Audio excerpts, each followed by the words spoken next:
Ladies and gentlemen, it is now time to welcome a creator whose words have been an emotion, whose dialogues have become culture, and whose storytelling has touched millions of hearts. A celebrated writer, visionary director, and master craftsman of cinema, admired for his extraordinary command over the Telugu language, his brilliant wit, sharp sarcasm, poetic prasa, and unforgettable dialogues that continue to inspire generations. Ladies and gentlemen, please join me in welcoming Telugu cinema writer, director, Sri Trivikram Srinivas for his speech.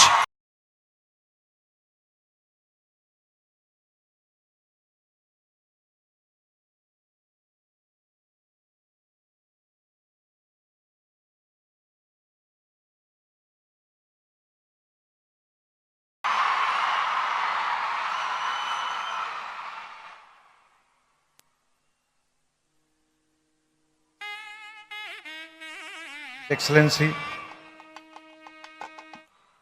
Honorable Vice President of India, Sri Radhakrishnan Gariki, Andhra Pradesh Governor, Sri Abdul Nazir Gariki, Manya Mukhyamantri Varyaru, Nara Chandrababu Naidu Gariki, Sri Venkaiah Naidu Gariki, వేదిక మీద ఉన్న కేంద్ర మంత్రులు, రాష్ట్ర మంత్రులు, మిగతా పెద్దలు అందరికీ నా వందనాలు. ఇంతమంది ముందు మాట్లాడడం అంటేనే కొంచెం భయంగా ఉంది, మోకాళ్ళు వణుకుతున్నాయి. కానీ లక్కీగా పోడియం పెట్టారు కాబట్టి మీకు ఎవరికి కనపడదు. సో ఇక్కడ మాట్లాడే అర్హత నాకు ఎంత ఉందో నాకు తెలియదు. ఇంకా కేవలం ఇక్కడ నేను కూడా ఒక పూర్వ విద్యార్థిని అనేటువంటి ఒక అభిమానంతో పిలిచినట్టున్నారు. బేసిక్గా విశ్వవిద్యాలయం మీద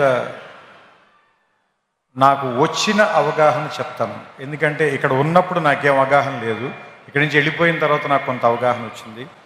సో ఇన్ని సంవత్సరాల్లో నేను అర్థం చేసుకుంది కొంత, ఇక్కడ నేను ఇంకా ఏం నేర్చుకుని ఉంటే బాగుండుండేది అని నాకు అనిపించింది కొంత మీకు చెప్పే ప్రయత్నం చేస్తాను.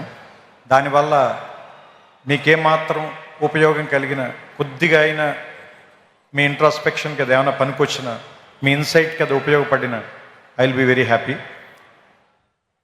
ముఖ్యంగా యూనివర్సిటీలోనే రెండు మాటలు ఉన్నాయి,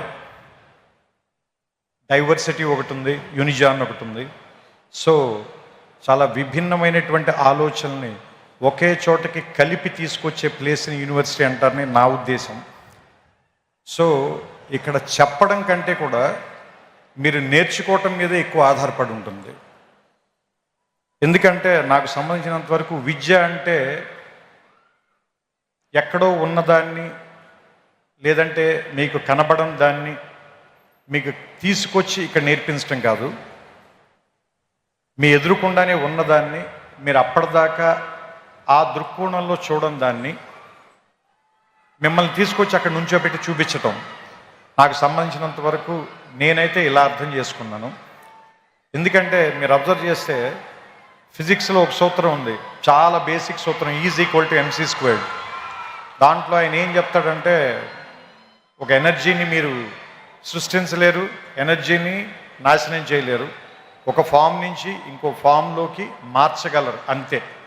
అట్లాగే ఇది మీరు అన్నిటికీ అప్లై చేయండి.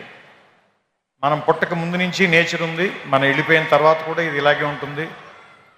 మనం పుట్టక ముందు నుంచి ఈ విషయాలన్నీ ఇక్కడే ఉన్నాయి, మనం కనిపెట్టక ముందు నుంచి ఇవి ఇక్కడే ఉన్నాయి, మనం కనిపెట్టకపోయినా ఇక్కడే ఉంటాయి. మన తర్వాత వేరే వాళ్ళు ఎవరో వాటిని చూస్తారు. సో మనం చూడటంలోనే తేడా ఉంది తప్ప అవి ఉండటంలో మాత్రం ఏ రకమైన తేడా లేదని నాకు అనిపిస్తూ ఉంటుంది. సో ఆ ఉన్న వాటిని చూడటం నేర్చుకోవటానికి పనికొచ్చేటువంటి ఒక వేదికగా యూనివర్సిటీని భావించాలని మీ అందరికీ నేను చెప్తున్నాను. ఎందుకంటే ఇది ఒక విశాలమైన ప్రాంగణం.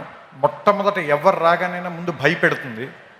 మోర్ దాన్ 500 acres, రోడ్లు ఎంత నడిచినా తరగవు, పెద్ద పెద్ద ఎత్తైన సీలింగులు, దూరంగా ఉండే క్లాస్ బోర్డులు, వినపడినట్టుగా ఉండే ప్రొఫెసర్ల మాటలు అన్నీ కూడా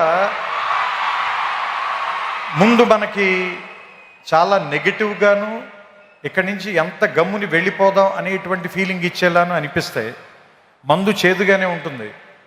ఆసుపత్రి వాసన మనకి సుగంధంలా అనిపించదు, కానీ అది మనకి చాలా ఉపయోగం చేస్తుంది.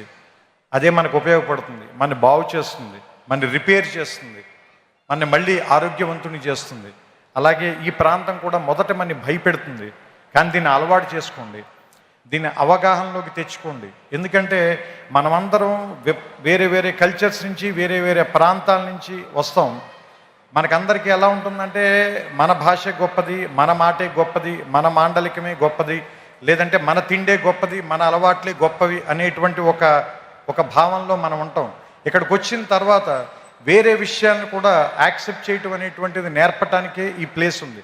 అందుకే దాదాపుగా మోర్ దాన్ 130 కంట్రీస్ నుంచి ఇక్కడికి ఎందుకు జనాన్ని పిలిపిస్తారు, వాళ్ళందరికీ కూడా ఎందుకు ఈ ప్రోగ్రాంలు పెడతారు, వాళ్ళందరినీ కూడా ఇక్కడికి ఎందుకు కలుపుతారు అంటే, ఫస్ట్ అందరినీ కలవటం మూలంగా మీకు చాలా విషయాల మీద మీకుండేటువంటి ఆలోచనలో మార్పు వస్తుంది. కాబట్టి కలవడం మూలంగానే గెలవడం అనేది జరుగుతుంది ఏ మనిషికైనా సరే.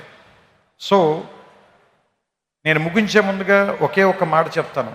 ఈ ఆంధ్ర యూనివర్సిటీ సింబల్లోనే ఉంటుంది, తేజస్వినా వధీతమస్తు మా విద్విషామహే అని. సో ఈ తేజస్సుతో కూడినటువంటి విద్య మీ ధీశక్తిని మరింతగా పెంచాలని, అసత్యం నుంచి సత్యం వైపుకి నేర్చుకోవటం మూలంగా మనం అందరం కూడా మృత్యువు నుంచి అమృతత్వం వైపుకి ప్రయాణం చేసేటువంటి ఒక అద్భుతమైనటువంటి మీ జీవితాల్లో ప్రయాణానికి ఈ విశ్వవిద్యాలయం అనేటువంటిది తొలి మెట్టు కావాలని, ఇక్కడ అడుగు పెట్టిన దగ్గర నుంచి మీ ప్రయత్నం ఎక్కడెక్కడికో వెళ్ళాలని. ఎందుకంటే నేను ఇక్కడికి వచ్చిన తర్వాత ఫిజిక్స్ చదువుకోవడం కంటే పొయిట్రీ ఎక్కువ రాశాను నేను. ఇక్కడికి వచ్చిన తర్వాతే నేను ఆ లైబ్రరీలో సైన్స్ పుస్తకాల కంటే నేను తెలుగు సాహిత్యం ఎక్కువగా చదివాను. సో నాకు ఏదో రకంగా ఈ విశ్వవిద్యాలయం ఒక విషయం నేర్పింది. దాంతోనే నేను ఇప్పటిదాకా జీవితంలో పోరాటం చేస్తూ వస్తున్నాను. సో మీ అందరికీ కూడా మీకు నచ్చినటువంటి ఒక ఆయుధాన్ని తయారు చేసే కర్మాగారంగా ఈ విశ్వవిద్యాలయం మీకు అందరికీ ఉపయోగపడాలని. ఎందుకంటే ఇక్కడ ఉన్నటువంటి పైన ఉన్న డిగ్నిటరీస్ అందరూ కూడా ఒకళ్ళు వ్యాపార రంగంలో, ఒకళ్ళు రాజకీయ రంగంలో, మరొకళ్ళు ఏమంటారు దాన్ని దేశ విదేశాలకు వెళ్ళి రకరకాల ప్రాంతాల్లోకి వాళ్ళ తాలూకు ధీశక్తితో ముందుకు వెళ్ళారంటే వాళ్ళ ప్రయాణం మొదలుపెట్టినటువంటి మొదటి ప్రాంతం మాత్రం ఇదే. సో అలాంటి మీ ప్రయాణాలకి ఇది మొదటి అడుగు కావాలని, ఇక్కడి నుంచి ఎంతమంది వచ్చి ఇక్కడ కూర్చుంటారో తర్వాతి తరంలో చూడడానికి బహుశా నేను ఉండకపోవచ్చు, కానీ తర్వాత తరాల వాళ్ళకి చాలామంది మార్గదర్శకుల్ని ఇక్కడి నుంచే తయారు చేసేటువంటి ఈ ప్రాంగణం మరిన్ని వందల సంవత్సరాలు పూర్తి చేసుకోవాలని, దానికి ఇది ఈ శతాబ్ది మొదటి అడుగుగా ఉండాలని, 100 ఏళ్ళు పండగ చేసుకున్న వాడిని ఆశీర్వదించేటువంటి అవకాశం చాలా తక్కువ మందికి దొరుకుతుంది. అలాంటి ఆశీర్వాదాన్ని నేను చేస్తూ ఈ మాటల్ని ముగిస్తాను. శతాయుష్మాన్ భవ ఆంధ్ర యూనివర్సిటీ. నమస్కారం.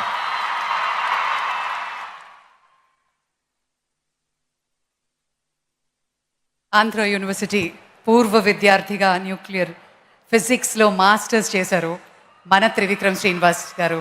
థ్యాంక్ యూ అండి, థ్యాంక్ యూ వెరీ మచ్.